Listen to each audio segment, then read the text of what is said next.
Hello everyone, welcome to legal study material. मेरा नाम है यश और आज हम बात करेंगे सिविल सूट के बारे में। इस वीडियो में हम जानेंगे सिविल सूट क्या होता है और इंडिया में सिविल सूट को कैसे फाइल किया जाता है। तो चलिए वीडियो को शुरू करते हैं। जब भी आपका किसी दूसरी पार्टी की वजह से नुकसान हो जाता है, उस नुकसान की कंपनसेशन लेने के लिए जब भी आप कोर्ट में केस फाइल करते हैं, उस केस को सिविल सूट कहा जाता है। इसमें जो भी व्यक्ति सिविल सूट फाइल करता है उसे प्लेंटिफ कहा जाता है और जिसके खिलाफ सिविल सूट फाइल करी जाती है उसे डिफेंडेंट कहा जाता है। प्लेंटिफ को जो डिफेंडेंट की वजह से लॉस हुआ है उसकी कंपनसेशन लेने के लिए प्लेंटिफ कोर्ट में सिविल सूट फाइल करता है। सिविल सूट फाइल करने का मतलब डिफेंडेंट को जेल करवाना नहीं होता। इसमें प्लेंटिफ का मोटिव सिर्फ अपनी जो भी उसे लॉस हुआ है उसकी कंपनसेशन लेना होता है। आप डिफामेशन के केस में, ब्रीच ऑफ कॉन्ट्रैक्ट के केस में या कॉपीराइट इन्फ्रिंजमेंट या चेक बाउंस के केस में सिविल सूट फाइल कर सकते हैं। जो भी सिविल केसेस होते हैं उनमें एफआईआर नहीं करवाई जाती। इसमें जो भी प्लेंटिफ होता है वो डायरेक्टली सिविल सूट फाइल करता है। आइए देख लेते हैं कि एक सिविल केस कैसे स्टार्ट होता है। यहाँ पर हम एक कॉन्ट्रैक्ट का एग्जांपल लेंगे जिसमें एक वैलिड कॉन्ट्रैक्ट होना चाहिए जो कि कॉन्ट्रैक्ट के सभी एलिमेंट्स को पूरा करता हो।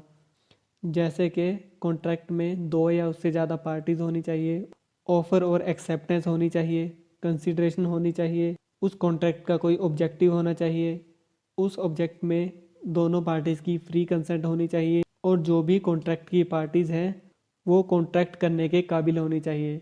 मतलब कि उनकी कैपेसिटी होनी चाहिए उस कॉन्ट्रैक्ट को पूरा करने के लिए।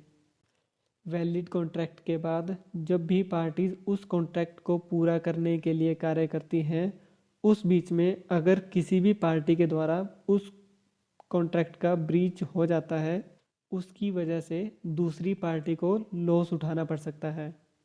बहुत बारी ऐसा होता है कि जो भी रिटर्न कॉन्ट्रैक्ट्स होते हैं उनमें दोनों पार्टीज टर्म्स एंड कंडीशन लिख के रखती हैं कि अगर इस तरह का ब्रीच ऑफ कॉन्ट्रैक्ट होता है तो उसको इस तरह से सॉल्व किया जा सकता है और इन रेमेडीज़ को दोनों पार्टीज ब्रीच ऑफ कॉन्ट्रैक्ट के टाइम पे यूज़ कर सकती हैं। लेकिन अगर कॉन्ट्रैक्ट में कोई भी रेमेडीज़ नहीं लिखी गई हैं और अपोजिट पार्टी जिसका फॉल्ट है वो लॉसेस को पे करने से मना कर देती हैं, उस केस में जो भी एग्रीव्ड पार्टी होती है वह दूसरी पार्टी को एक लीगल नोटिस सर्व कर सकती है। लीगल नोटिस एक रिटन डॉक्यूमेंट होता है जो कि लास्ट वार्निंग का काम करता है। इसमें जो भी एग्रीव्ड पार्टी होती है वो दूसरी पार्टी को अपने एडवोकेट के द्वारा एक लीगल नोटिस सर्व करती है जिसमें डिफेंडेंट को कंपनसेशन देने के लिए 30 से 60 दिन का टाइम पीरियड दिया जाता है। इस टाइम पीरियड में डिफेंडेंट पार्टी आपके एडवोकेट के साथ या आपके साथ कम्युनिकेशन करके जो भी आपका सिविल मैटर है उसको सॉल्व कर सकती है। सिविल डिस्प्यूट को सॉल्व करने के लिए दोनों पार्टीज मीडिएशन या आर्बिट्रेशन प्रोसेस का सहारा भी ले सकती हैं। ये दोनों ही प्रोसेस आपका टाइम और पैसा बचाती हैं और इससे आपका केस जल्दी से जल्दी सॉल्व हो जाता है और इसमें किसी भी पार्टी को कोर्ट में जाने की ज़रूरत नहीं पड़ती। आप अपना मैटर कोर्ट के बाहर ही सॉल्व कर सकते हैं।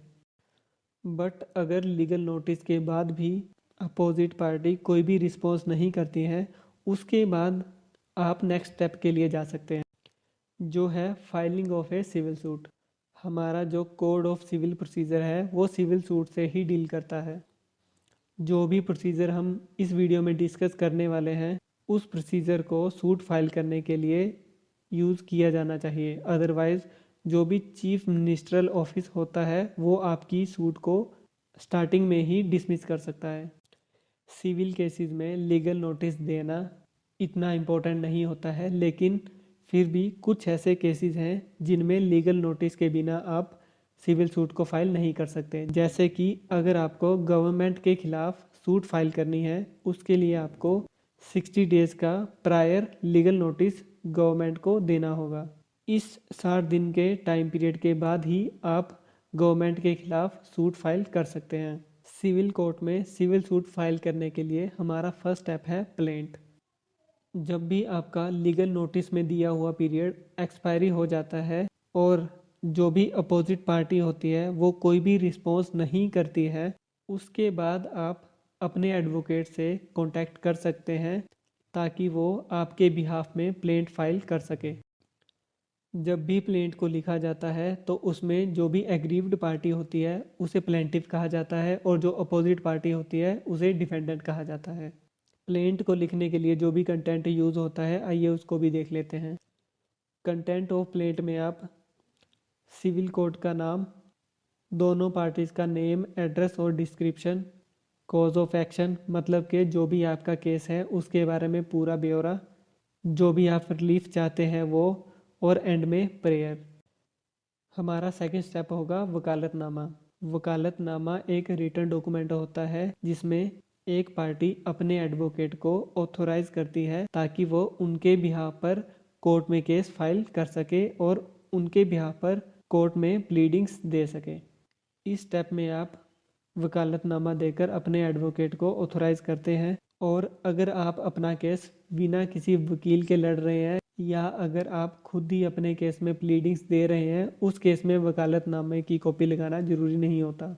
वकालतनामा की कुछ टर्म्स एंड कंडीशन होती हैं, जैसे कि जो भी पार्टी होती है वो एडवोकेट को किसी भी डिसीजन के लिए रिस्पॉन्सिबल नहीं ठहरा सकते। कोर्ट की प्रोसीडिंग्स में जो भी एक्सपेंसेस होंगे वो सिर्फ पार्टीज़ को ही देने होंगे। अगर किसी केस में आप एडवोकेट की फ़ीस नहीं दे पाते हैं उस केस में आपके जो भी लीगल डॉक्यूमेंट्स होंगे वो एडवोकेट उस टाइम तक के लिए होल्ड कर सकता है जब तक कि आप उसकी फ़ीस पे नहीं कर देते।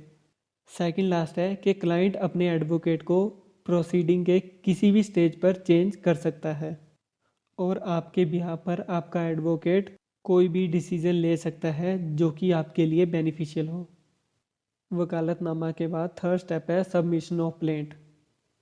जब आपका एडवोकेट आपकी प्लेंट को लिख देता है उसके बाद आपको उस प्लेंट को सबमिट करना होता है। प्लेंट को सबमिट करते टाइम आपको प्रोसेस फीस और जो भी कोर्ट फीस होती है वो भी देनी होती है। जो भी कोर्ट फीस होती है वो केस टू केस वेरी करती है। जो भी आपने प्लेंट में कंपनसेशन मांगी होती है उसकी नॉमिनल परसेंटेज के हिसाब से कोर्ट फीस ली जाती है। फिफ्थ स्टेप है acceptance and rejection of plaint. जब आप कोर्ट में अपनी प्लेंट फाइल करते हैं वो एक्सेप्ट भी की जा सकती है और रिजेक्ट भी की जा सकती है।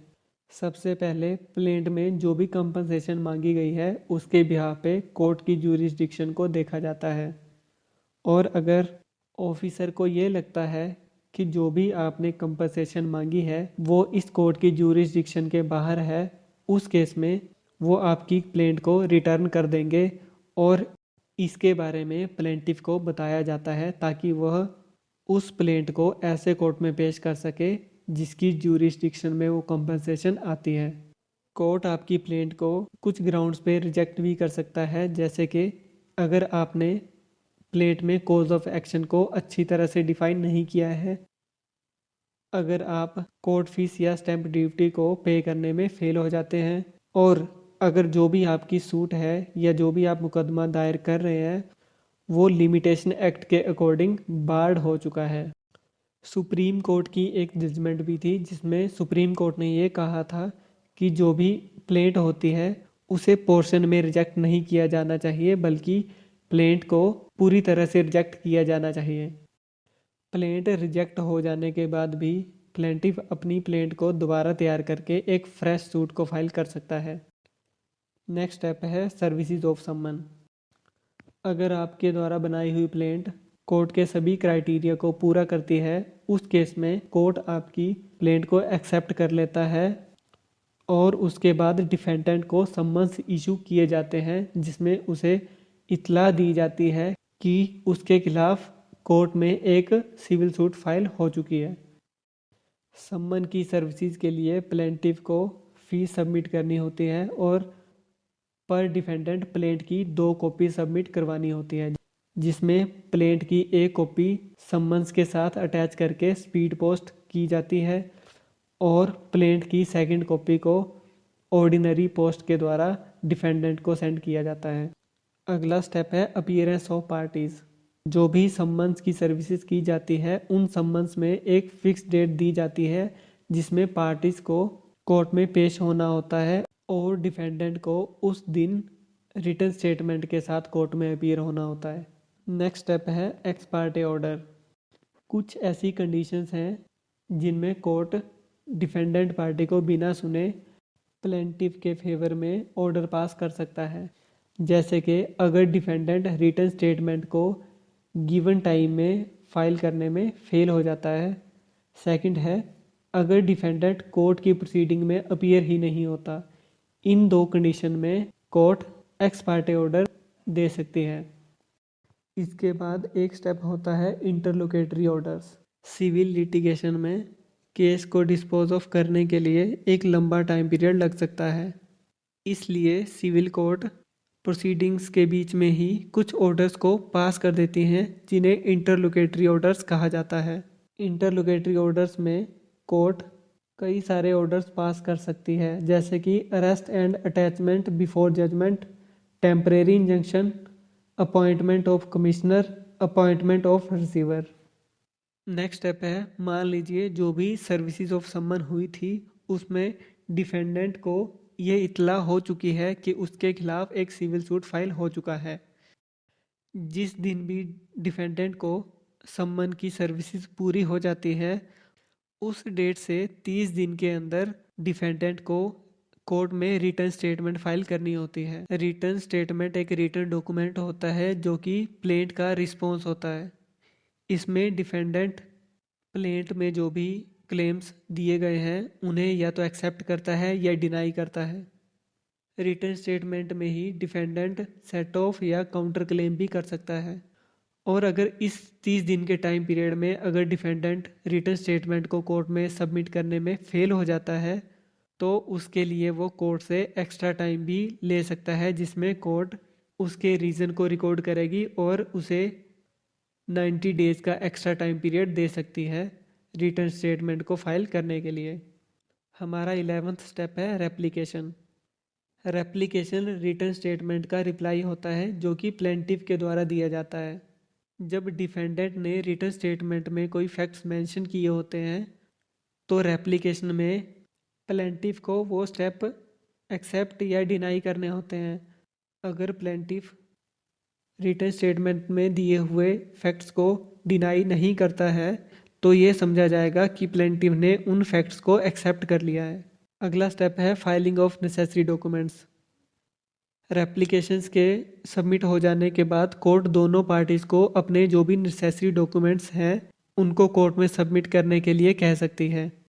और ये ध्यान में रखें कि कोर्ट में जो भी डॉक्यूमेंट सबमिट होते हैं वो ओरिजिनल होने चाहिए और उन डॉक्यूमेंट्स की एक कॉपी अपोजिट पार्टी को सेंड की जाती है। अगर ऐसा कोई भी डॉक्यूमेंट है जो कि आपके केस के लिए इम्पोर्टेंट है लेकिन वो डॉक्यूमेंट आपके पोजेशन में नहीं है, उस केस में आप कोर्ट में एप्लीकेशन दे सकते हैं उस डॉक्यूमेंट का पोजेशन लेने के लिए। उस एप्लीकेशन के बाद कोर्ट जिस भी व्यक्ति के पास वो डॉक्यूमेंट होगा उसे एक सम्मन सेंड करेगी ताकि वह व्यक्ति दी हुई डेट पर उस डॉक्यूमेंट को कोर्ट में सबमिट कर सके। इसके लिए जो भी कोर्ट का खर्चा आता है वह उस पार्टी को देना होगा। अगला स्टेप है फ्रेमिंग ऑफ इश्यूज। जो भी एक सिविल सूट में डिस्प्यूटेड क्वेश्चंस होते हैं उन्हें इश्यूज कहा जाता है। आमतौर पर इश्यूज उन फैक्ट्स को कहा जाता है जिसमें दोनों पार्टीज एग्री नहीं होती। अगला स्टेप है list of witnesses. Issue frame हो जाने के बाद दोनों पार्टीज को अपने जो भी विटनेसेस हैं उनकी लिस्ट तैयार करके देनी होती है। अपने विटनेसेस को पार्टीज खुद भी बुला सकती है और कोर्ट से भी हेल्प ले सकती है ताकि कोर्ट उन पार्टीज को सम्मन सर्व करके पार्टीज की अपीयरेंस को कोर्ट में इंश्योर कर सके। विटनेसेस को बुलाने के लिए जो भी कोर्ट का खर्चा आता है वो पार्टी को देना पड़ता है और इस खर्चे को डाइट मनी कहा जाता है। नेक्स्ट स्टेप है एग्जामिनेशन ऑफ विटनेसेस, जो कि ऑर्डर 18 में डिस्कस किया गया है। इसमें प्लेंटिफ को पहले राइट दिया जाता है कि वो अपनी साइड को जज के आगे पेश करे, जिसमें प्लेंटिफ अपने ओरल और डॉक्यूमेंट्री एविडेंस को प्रोड्यूस करता है जो भी लिस्ट में मेंशन किए गए हैं। प्लेंटिफ उन डॉक्यूमेंट्स को यूज़ नहीं कर सकता जो कि लिस्ट में पहले मार्क नहीं किए गए थे। प्लेंटिफ और उसके विटनेसेस को सुनने के बाद डिफेंडेंट पार्टी का एडवोकेट उन्हें क्रॉस एग्जामिन करता है। क्रॉस एग्जामिनेशन हो जाने के बाद ये सेम प्रोसेस डिफेंडेंट के साथ होती है। नेक्स्ट स्टेप है आर्ग्यूमेंट। इसमें पार्टीज के एडवोकेट्स अपने केस की समरी को कोर्ट के आगे पेश करते हैं। जो भी आर्ग्यूमेंट्स एडवोकेट्स के द्वारा दिए जाते हैं वो केस में जो भी इशू फ्रेम्ड किए गए हैं उनके रिलेटेड ही होने चाहिए। 17th स्टेप है जजमेंट। एक जज की केस को लेकर जो भी फाइनल स्टेटमेंट होती है उसे जजमेंट कहा जाता है। आर्ग्यूमेंट्स को सुनने के बाद जज एक फिक्स डेट देता है जिसमें वो अपनी जजमेंट को सुनाता है। जो भी जज का डिसीजन होता है वो एविडेंसेस, विटनेसेस और प्लीडिंग्स पर बेस्ड होता है। जजमेंट में जो भी इश्यूज फ्रेम्ड किए गए होते हैं उन सभी को कंसीडर किया जाता है। नेक्स्ट स्टेप है decree of the civil suit. Judgment के डिलीवर हो जाने के बाद जो भी कंसर्न्ड क्लर्क होता है वो डिक्री को प्रिपेयर करता है। कोर्ट की डिक्री में नंबर ऑफ सूट, नेम और description of plaintiff and defendant, उनके एड्रेसेस और जो भी रिलीफ ग्रांटेड किया गया है उसकी डिटेल्स दी जाती है। नेक्स्ट स्टेप है अपील, रिव्यू, रिवीजन। अगर कोई पार्टी कोर्ट की जजमेंट और डिक्री से खुश नहीं है उस केस में वो अपील, रिव्यू, रिवीजन का सहारा ले सकती है। कोर्ट के जितने भी ऑर्डर्स होते हैं वो सब अपीलेबल नहीं होते, लेकिन बहुत सारे ऐसे ऑर्डर्स भी होते हैं जिनमें अपील की जा सकती है। अपील करने की भी कुछ कंडीशंस हैं, लिमिटेशंस हैं, जैसे कि अगर आप हाई कोर्ट में अपील कर रहे हैं तो उसका लिमिटेशन पीरियड है 90 डेज और डिस्ट्रिक्ट कोर्ट में लिमिटेशन पीरियड है 30 डेज। नेक्स्ट है रिव्यू। अगर कोर्ट ने ऐसा कोई ऑर्डर पास किया है जिसमें अपील नहीं की जा सकती उस केस में आप रिव्यू ले सकते हैं। या फिर एग्रीव्ड पार्टी अगर कोई ऐसा इम्पोर्टेंट एविडेंस पेश कर देती है जो कि पहले कोर्ट में प्रोड्यूस नहीं किया गया था उस केस में भी पार्टी रिव्यू के लिए अप्लाई कर सकती है। नेक्स्ट है रिवीजन। हाई कोर्ट के पास रिवीजन करने की पावर होती है। कई कंडीशंस हैं जिसमें हाई कोर्ट किसी भी केस में इंटरफेयर कर सकती है, जैसे कि अगर सबऑर्डिनेट कोर्ट ने अपनी ऐसी पावर को यूज़ कर लिया है जो कि उसकी ज्यूरिसडिक्शन में नहीं आती, या फिर जो भी कोर्ट की ज्यूरिसडिक्शन होती है उसे कोर्ट इलीगली यूज़ करता है। इन सब केसेस में रिवीजन की जा सकती है। हमारा लास्ट स्टेप है एग्जीक्यूशन ऑफ डिक्री, जो कि ऑर्डर 21 में डिस्कस किया गया है। एग्जीक्यूशन ऑफ डिक्री एक ऑर्डर होता है जो कि कोर्ट के द्वारा पास किया जाता है। इसमें एक पार्टी डिक्री होल्डर होती है और दूसरा जजमेंट डेटर, मतलब कि जिसके फेवर में केस आया होता है उसे डिक्री होल्डर कहा जाता है और जिसके अगेंस्ट ऑर्डर पास हुआ है उसे जजमेंट डेटर कहा जाता है। एग्जीक्यूशन ऑफ डिक्री का यूज़ डिक्री होल्डर के द्वारा किया जाता है जिसमें वो जजमेंट डेटर को कंपेल करता है ताकि वो उसे कंपनसेट कर सके। तो आज की वीडियो में हमने सिविल सूट को स्टार्टिंग से लेकर एंड तक जाना। ये सब स्टेप्स हैं जो कि सिविल सूट के स्टार्ट होने से उसके एंड होने तक फॉलो किए जाते हैं। आशा करता हूँ कि आपको वीडियो पसंद आई होगी। सिविल सूट को लेकर अगर आपके कोई भी डाउट्स हैं तो आप हमें कमेंट बॉक्स में पूछ सकते हैं। आज की वीडियो में इतना ही, मिलते हैं अगली वीडियो में।